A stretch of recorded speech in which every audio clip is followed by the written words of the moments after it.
When most founders think about fundraising, their minds immediately go to the pitch, perfecting their story, impressing investors, and closing that first yes. But the real work begins after the yes. That's where the term sheet comes in. A term sheet is far more than just paperwork. It's the blueprint of your investment deal, and in many ways, the blueprint of your company's future. This single document defines the economics, the control structures, and the governance rights that will govern your relationship with investors for years to come. It sets the tone for how decisions will be made, how value will be distributed, and how aligned or misaligned you and your investors will be over time. A bad term sheet today can cripple your company tomorrow, while a fair one creates the foundation for long term success. For that reason, learning to negotiate term sheets and avoid common pitfalls is one of the most important skills a founder can master. A term sheet matters because it's the deal foundation. It sets the economic and legal framework for the investment, ownership percentages, share classes, payout orders, and veto rights. Once signed, these terms will influence every subsequent funding round and even your eventual exit. It is also the relationship blueprint. Term sheets establish the tone of investor founder dynamics. Will this be a partnership built on collaboration or one dominated by investor control? Will decisions be nimble or bogged down by protective provisions? The structure you agree to today determines the flexibility you'll have tomorrow. And most importantly, term sheets have a long term impact. A headline valuation may sound exciting, but hidden clauses like punitive liquidation preferences or full ratchet anti dilution rights can mean that founders walk away with little, even in successful exits. Investors know this. Experienced founders learn it the hard way. The key lesson is this: a term sheet is not just a formality to get through on the way to funding. It is the contract that sets the economic destiny of your company and the relationship with those backing it. The heart of the term sheet is its economic terms. These determine how money flows in, how ownership is distributed, and how exits are shared. First is valuation. Pre money valuation represents your company's worth before new investment, while post money includes the capital raised. These numbers determine your dilution and ownership percentage. Negotiating valuation isn't just about bragging rights. It's about ensuring you retain enough ownership to stay motivated and maintain control through future rounds. Second is the option pool. Typically, 10 to 20% of equity is reserved for employees. The critical detail here is timing. Many investors try to carve out the pool before calculating valuation, which effectively dilutes founders more than necessary. Savvy founders negotiate option pools to be carved out after investment or to reflect actual hiring needs. Third is the liquidation preference. This defines payout order during an exit.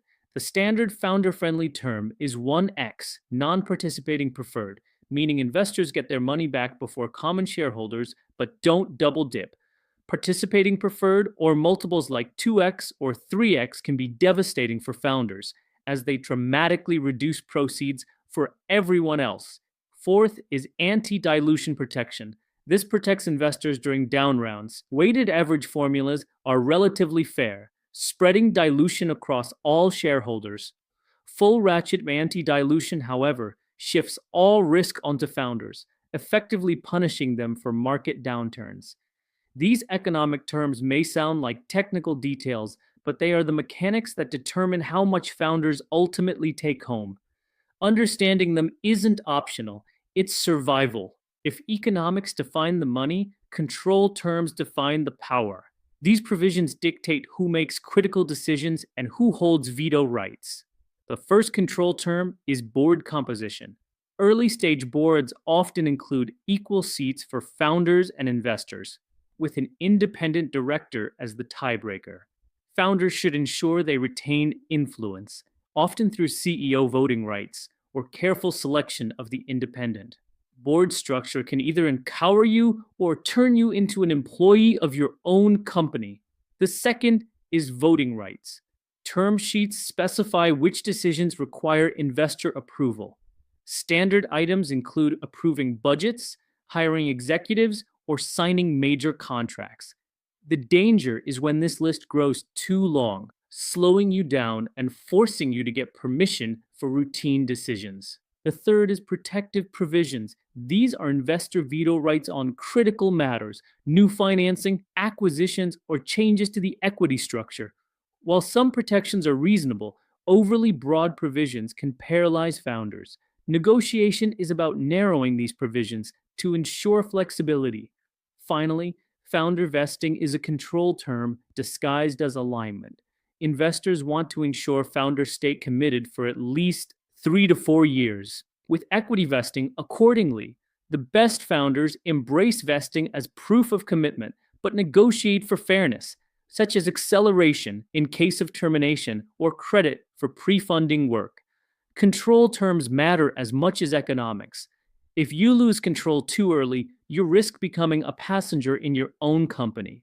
Founders often stumble into the same traps when negotiating term sheets. The first is valuation obsession.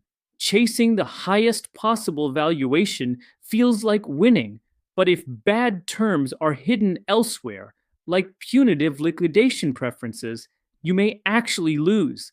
A headline valuation is meaningless if founders walk away empty-handed in an exit. The second pitfall is premature control loss. Giving up too many board seats or broad veto rights too early ties your hands just when you need flexibility. Startups require pivots, and investors who hold too much control can block necessary changes. The third is liquidation preference blindness. Many first-time founders don't model scenarios. They assume an exit automatically equals big returns, but depending on preferences, even a $100 million exit could leave common shareholders with nothing. Modeling outcomes is non-negotiable. The fourth pitfall is DIY legal work.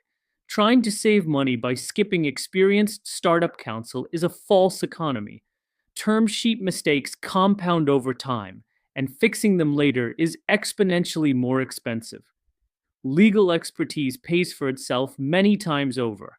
Avoiding these pitfalls means treating the term sheet with the seriousness it deserves.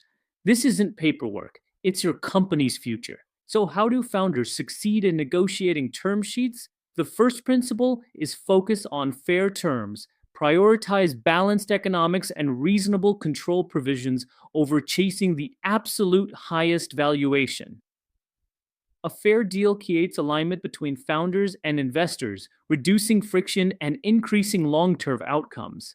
The second is benchmark against market standards. Use tools like YC-safe templates or standard NVCA terms as baselines. Knowledge is your greatest negotiation power. If you know what's typical, you can spot red flags instantly. The third principle is invest in legal counsel. An experienced startup attorney isn't a cost, it's insurance. They've seen hundreds of deals, know market norms, and can spot traps founders might miss. Their expertise protects you and gives you leverage in negotiations.